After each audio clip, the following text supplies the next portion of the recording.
Good evening. Welcome to the third J Street National Conference. It is always such an amazing feeling to walk into this room and to walk down the aisle and see so many people I know from across the country, so many people who have been involved in this since the beginning, and so many of you who are new to it in just the past couple of months. It is a terrific sight, and it's wonderful to be together in one place at this time. Nearly 2,500 people are registered this year for our conference. 25% more than last year, 1,000 more than our conference in 2009. And we owe our continued success and our growth to the hard work of thousands of students and local activists. And I just want to say thank you. I want to say thank you to Richard and Hannah for leading our roll call this evening. And thank you to all those who are so actively involved in building J Street from the ground up. You are the heart of this movement, and I offer you my deepest thanks.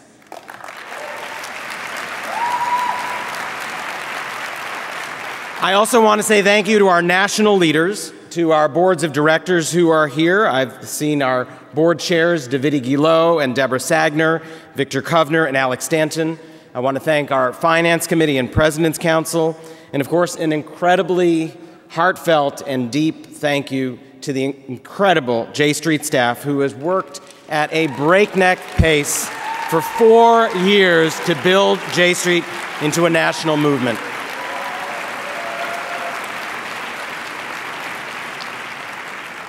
And finally, I want to say thank you to the 40 organizations who are participating in this conference. You've seen their names scrolling on the screens as we gathered in the room. You will find them out at the tables in the hallways over the next couple of days. They are participating in this conference from Israel, from the United States, and from around the world. And together, we are building a dynamic movement, a pro-Israel, pro-peace movement that is grounded in the democratic principles on which Israel was founded and the values that have guided the Jewish people throughout our history. History is, in fact, the theme of our conference this year, or more specifically, making history. So what does it mean to make history? History is the record of actions taken by people to shape their lives and the lives of those around them. The history of our generation will record the actions that we take and the choices that we make. And the history of our era rests in no one's hands but our own. In the words of Gandhi, a small body of determined spirits fired by an unquenchable faith in their mission can alter the course of history. So making history means it's up to us to change course and to ensure that different choices are made if we are dissatisfied with the status quo. And over the coming days at this conference, we'll be grappling with some very, very historic choices that lie ahead. The first faces us in the form of national elections right here in the United States in 2012. And we all know how profound the stakes are in the broadest of senses in this election on issues as critical as the economy and healthcare, social justice, the status of women. But we're also facing a choice in 2012 that relates to our work here at J Street and over American policy towards Israel and the Middle East. Specifically, it's a choice over what it means to be pro-Israel. Some are trying to define pro-Israel to mean alignment with the political parties of the right of the American and Israeli political map. They would say that being pro-Israel requires supporting every policy of the present Israeli government. In fact, they might argue that it means going even further to the right. So we see members of Congress introducing legislation to support Israeli annexation of Judea and Samaria in the name of being pro-Israel. We see candidates for president denying the existence of the Palestinian people in the name of being pro-Israel. In the name of being pro-Israel, we see state legislatures passing resolutions that call for one state between the Jordan and the Mediterranean without even realizing that this is the formula for the end of Israel as we know it. And we see a well-funded machinery attacking as anti-Israel political candidates who stand up for American leadership to resolve this conflict, for peace, for Palestinian rights, all in an effort to intimidate them into silence out of fear of the political cost.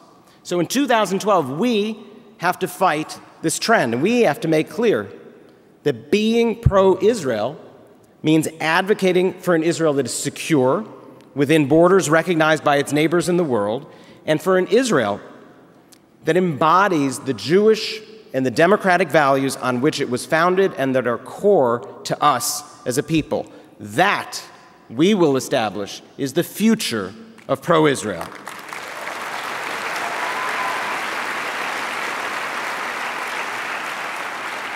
The second choice that we are facing at this conference, it's a choice that faces Israel itself. Israel today is an exciting and wondrous country. It's a miracle, as several people said in the video we started with, to see the concept of a Jewish homeland brought to life again after 2,000 years. It's a wonder to watch a vibrant civil society struggle to ground that nation in the values that we developed over centuries as we lived in other people's lands. It's moving to see the burgeoning economic and social justice movement struggling to return the country to its founding vision. And of course, who among us isn't excited about the amazing advances that Israel is pioneering in technology, science, medicine, and energy? Just a few weeks ago, I had the extraordinary pleasure of visiting the headquarters of A Better Place. It's a company that's aiming to launch a national electric car grid in Israel with plug-in capacity and battery-changing stations all across the country. It's an amazing sight, and it all grows out of an idea that was spawned a mere 7 years ago by an Israeli entrepreneur and that was spurred on by Israel's president, Shimon Peres. It's a concept with the potential to revolutionize transportation for the world in a way nothing has since Henry Ford over a century ago, while taking a major step forward in the battle against climate change. It's amazing that that is happening in Israel. Yet I don't need to tell you that all of this is at risk if there is no change in the course that Israel is on. The status quo between Israel and the Palestinian people is simply not sustainable. We know that, and most Israelis know that. We know that at some point a choice must be made. Give up the land necessary for a Palestinian state and secure Israel's future as a Jewish democracy, or keep all the land and sacrifice either the Jewish or the democratic nature of the state. This isn't a choice that's on the ballot for Israelis in 2012, but it's a fork in the road that lies dead ahead. And the history of Israel that our grandchildren and theirs will study will be based on the choice of path that this generation makes. The third choice we have to grapple with, each of us, is individual.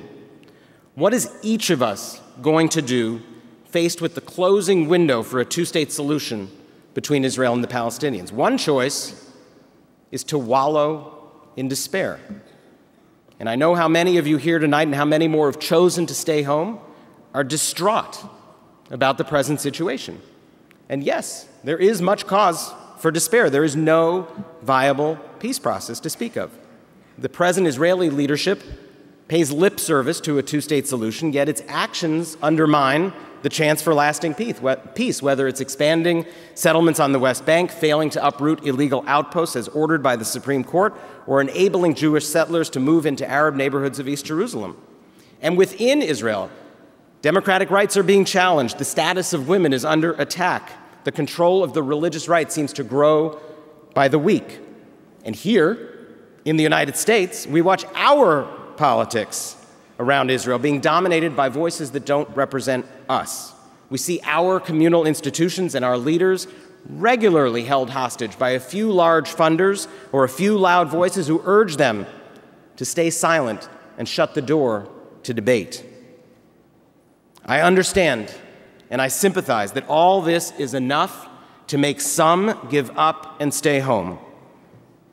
But we know that the present we're living in is not the future that we want. And history doesn't record the inaction of those who stay home. History belongs to those who stand up and do.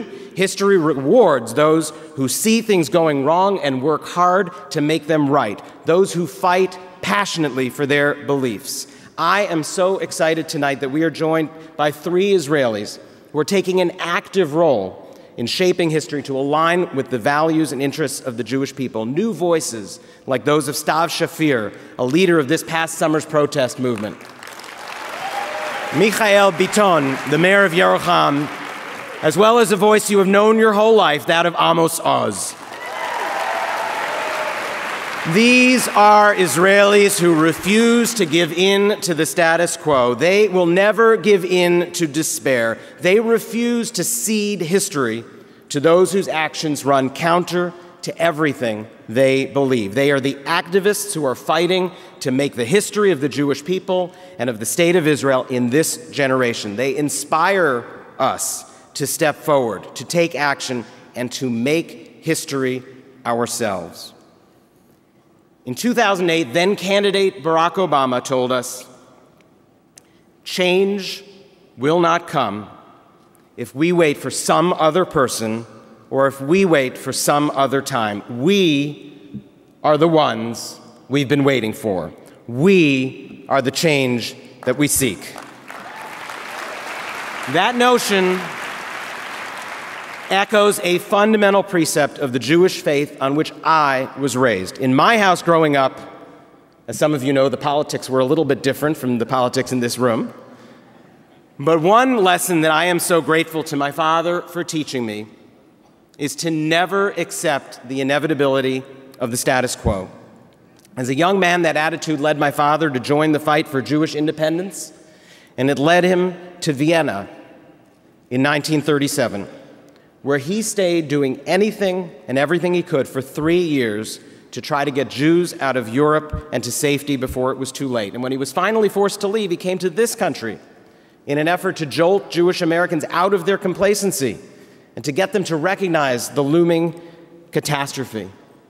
I grew up every Friday night reading with my father from Pirkei Avot, the sayings of the fathers. And I learned there some of the wisdom that has been handed down to the Jewish people through the generations. But there was one message that my father drove home above all else. As a Jew, you simply are not allowed to throw up your hands in despair and walk away.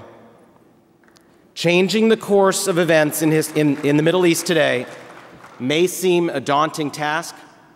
Some of our friends may say there's nothing to be done. They'll argue it's too late, that the window is closed on a two-state solution. Some will lay the blame on the Palestinians. They'll say there's no partner. You know the story. We offered them everything, and they started an intifada. We gave them Gaza, and they sent us rockets. Others say the blame rests solely with Israel, and that the government seems determined to erase the possibility of a two-state solution through relentless settlement expansion, and with an exclusive focus on the Iranian threat that at times seems to deny the need to even think about the Palestinians. Given these obstacles and the seeming intractability of the conflict, too many are saying, why bother? But there in Pirkei Avot, in wisdom first recorded 1,800 years ago, not much more than a century after the last era of Jewish sovereignty, are the well-known words of Rabbi Tarfon, who taught us you are not required to complete the task, but you are not free to withdraw from it. The dozens of locals and J Street U chapters that are hard at work in your communities are doing their part to make history. The 3 inspirational leaders you will hear from tonight are doing theirs. We, my friends, have the power to make history. It is up to us to return home from this conference with the charge to rouse our neighbors from indifference. It is up to us to inspire our community's leaders to live up to the values that they preach. It is up to us to build the political power that sets our leaders free to do what is right and in the best interests of Israel and the United States. We have the power to make history and to rewrite the rule book of American politics. We have the power to make history and ensure that Israel's future is as a Jewish and a democratic homeland. We have the power to make history and put the words of our sages into action. No one will do it for us. It is up to you. It is up to us. Together, let's make the history of this generation. Thank you.